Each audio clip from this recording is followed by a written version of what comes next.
तुम मन खा बन रहे हैं, योगी जी हो, मोदी जी हो, कोई भी हो, प्रत्येक सांसद और प्रत्येक विधायक सबसे पहले अपनी तनख्वाह का सिस्टम खत्म करे, तब देश का सेवक कहलाए, तब देश का सेवक कहलाए। नहीं तो ये देश के सेवक नहीं है, ये केवल और केवल वस्त्र दिखा करके ये योगी नहीं भोगी है। धन्यवाद।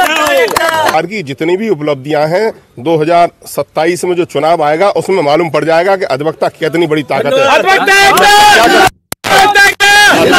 अगर पत्रकारिता करनी है तो सरकार की मत करिए, आप सरकारी डिपार्टमेंटों में जाइए, वहाँ व्यक्ति जो है मतलब पद खाली पड़े हैं उनको दिखाइए, वो नए बच्चों को रोजगार दें। यूपी सरकार मुर्दाबाद, यूपी सरकार मुर्दाबाद, यूपी सरकार मुर्दाबाद, यूपी सरकार मुर्दाबाद।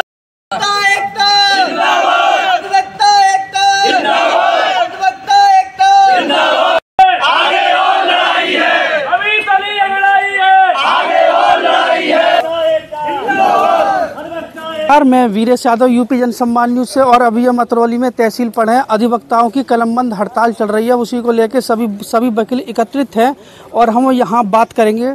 का परिचय? विवेक शर्मा एडवोकेट, मैं तहसील बार एसोसिएशन का एक सदस्य और हमारे सचिव महोदय और अध्यक्ष महोदय के निर्देशानुसार मैं आपके बातों के समय के जवाब देने के लिए तैयार हूँ। सर, जो अधिवक्ताओं की हड़ताल चल रही है, पहले तो ये बताइए, लोगों को अभी तक ये ही नहीं पता कि अधिवक्ताओं की हड़ताल चल रही है, क्यों चल रही है? अधिवक्ताओं की हड़ताल इसलिए चल रही है, अधिवक्ताओं ने सदैव वादकारियों के लिए संघर्ष किया है, उनको न्याय दिलाने के लिए संघर्ष किया है।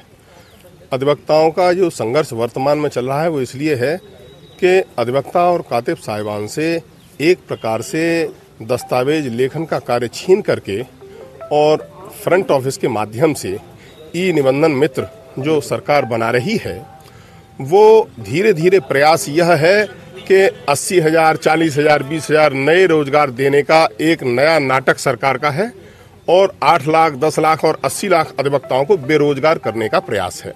और इससे यह होगा कि जो ये निबंधन मित्र होंगे ये शोषण करेंगे हमारी भोली भाली जनता का, जिससे कि बहुत ही आम जनता में इसके लिए काफ़ी बुरा संदेश जा रहा है। इस निर्णय का अधिवक्ता और वादकारी दोनों ही इस निर्णय से काफ़ी नाखुश हैं, काफ़ी परेशान हैं।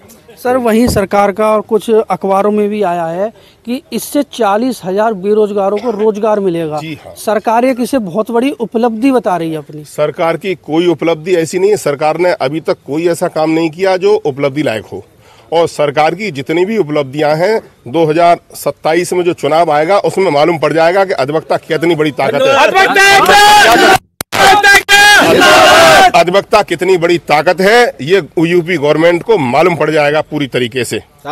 अधिवक्ता क्या कर सकते हैं, इनकी कोई ताकत नहीं है। इतने पद खाली पड़े हैं, इन्होंने हर विभाग बेच दिया, हर जगह बेच दी, ये पूरा देश बेचने के लिए पूरे तरीके से तैयार हैं। इसके लिए होने नहीं देंगे। Government of the people, for the people and by the people, ये सब नहीं। ये क्या कर सकते हैं, ये क्या कर रहे हैं? राजनीति एक सेवा है, लेकिन इनके सबके फंड, सबकी सेवाएं दुरुस्त हैं, सबकी महीनेदारी दुरुस्त है और एक बार जो चुन जाता है वो उसके लिए आजीवन जो है वेतन भत्ता सब कुछ हो जाता है। क्या इन्होंने, अगर जनसेवा आप कर रहे हो तो सबसे पहले जितने भी बड़े तुम मन खा बन रहे हैं, योगी जी हो, मोदी जी हो, कोई भी हो, प्रत्येक सांसद और प्रत्येक विधायक सबसे पहले अपनी तनख्वाह का सिस्टम खत्म करे, तब देश का सेवक कहलाए, तब देश का सेवक कहलाए। नहीं तो ये देश के सेवक नहीं है, ये केवल और केवल वस्त्र दिखा करके ये योगी नहीं भोगी है। और अधिवक्ताओं को बेरोजगार कर रहे हैं। बिल्कुल 20,000 या 40,000 नौकरियों देने का बहाना बना करके ये 40 लाख और 80 लाख लोगों को बेरोजगार करने और एक अधिवक्ता से जुड़ा हुआ एक पूरा स्टाम्प वेंडर, टाइपिस्ट और यहाँ तक के छोटे छोटे मुंशी, क्लर्क, इतने लोग जुड़े हुए हैं कि एक अधिवक्ता से कम उसका परिवार और 5-7 लोगों का परिवार, 50 लोगों का, एक अधिवक्ता से 50 लोगों का परिवार प्रभावित है, आम जनता प्रभावित है। अगर वो ऐसा नियम और कानून किस बात का जिससे पूरा समाज परेशान हो जाए, तो ये समाज के सुरक्षा के लिए, वादकारियों की सुरक्षा के लिए, अधिवक्ताओं के हित के लिए, सभी के हित के लिए हम आवाज उठा रहे हैं और अधिवक्ताओं ने हमेशा संघर्ष किया है। अधिवक्ताओं ने इस देश को आजाद कराया है और अधिवक्ता अपनी लड़ाई खुद लड़ने में सक्षम है, किसी के आगे हाथ नहीं फैलाएंगे। सर एक सवाल और है मेरा। जी साहब। जैसे जो कचहरी है वहाँ पे जो वकील हैं वहाँ काम जारी है, यहाँ काम रखा हुआ है, क्या वकीलों में जो एकजुटता ये देखी जाती वो अलग है इस समय? क्या नहीं, कतई नहीं। अधिवक्ताओं में पूरे तरीके से एकजुटता है। कचहरी के जो हमारे साथीगण हैं वे पूरे तरीके से हमारे साथ हैं।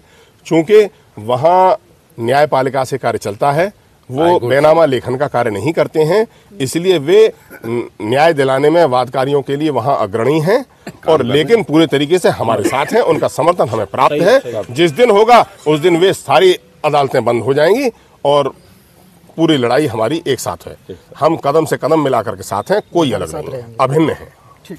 मैं चौधरी राकेश कुमार एडवोकेट। जो ये हड़ताल चल रही है और जो योगी सरकार का कहना है कि 40,000 लोगों को रोजगार मिल रहा है, क्या इससे जो अधिवक्ता है उन पर कुछ फर्क पड़ेगा? ये बिल्कुल गलत बात है। 40,000 नहीं, 4 आदमियों को भी रोजगार नहीं है और जो पिछले 80 लाख लोग इसमें रोजगार से जुड़े हुए हैं वो बेरोजगार है। बाकी और कुछ नहीं है। अगर योगी जी आपको नहीं दिख पा रहा है या आपका स्टाफ आपको नहीं दिखा पा रहा है या सरकारी व्यक्ति आपको नहीं दिखा पा रहे हैं, किसी भी कार्यालय में चले जाइए जिसमें प्रत्येक कार्यालय में प्रत्येक सीट पे कोई भी व्यक्ति काम करने वाला नहीं है, पूरी नजारत में चपरासी नहीं है जो संबंध तामील करवा सके। पूरा कलेक्शन ऑफिस खाली पड़ा है, वहाँ कलेक्शन ऑफिस में अमीन लोग मतलब बाबू बन के बैठे हुए हैं। आपके एसडीएम कार्यालय में चले जाइए, केवल 2 व्यक्ति हैं। सब रजिस्ट्री दफ्तर में कार्य चले जाइए, वहाँ केवल 2 सरकारी व्यक्ति हैं। ये जो बच्चा 18 साल से शुरू हो गया जीवन में, उसके नौकरी दीजिए योगी जी। कहाँ इन बातों में, इन झूठी बातों में लगाए पड़े हो सबको। अच्छा सर, एक और बात, जब से बीजेपी सरकार आई है जो भी वो निर्णय लेते हैं अपना निर्णय वापस नहीं लेते हैं, क्या ये निर्णय वापस होगा या नहीं हो पाएगा?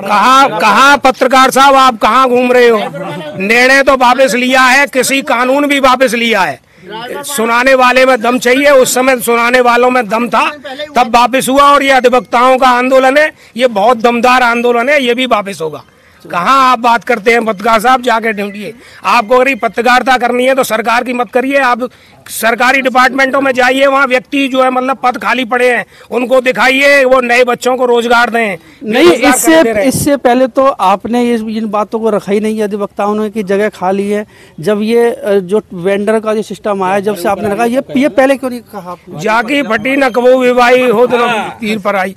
आप समझ लीजिए भाई साहब, ये यहाँ से उठा है तो अब जो अब तक दुबका के कार्य कर रहे थे अब वो खुल गया है। गलत जगह छेड़ दिया, गलत जगह जो है पॉइंट चुन लिया, उसका खामियाजा भुगतना पड़ेगा। अगर इतने ही सबको रोजगार देने वाले हो प्रधानमंत्री जी, मुख्यमंत्री जी, तो रोजगार मत छीनिए।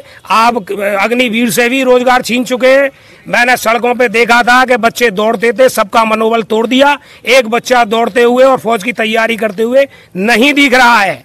किसी भी सरकारी पद पे आप लोग एक व्यक्ति को नौकरी नहीं दे रहे हो और नई नई बातें निकाल के सिर्फ 2027 के चुनाव की तैयारी में लगे हुए हो, जो बेकार असफल प्रयास है, बेकार की बातें हैं। सुधार करिए।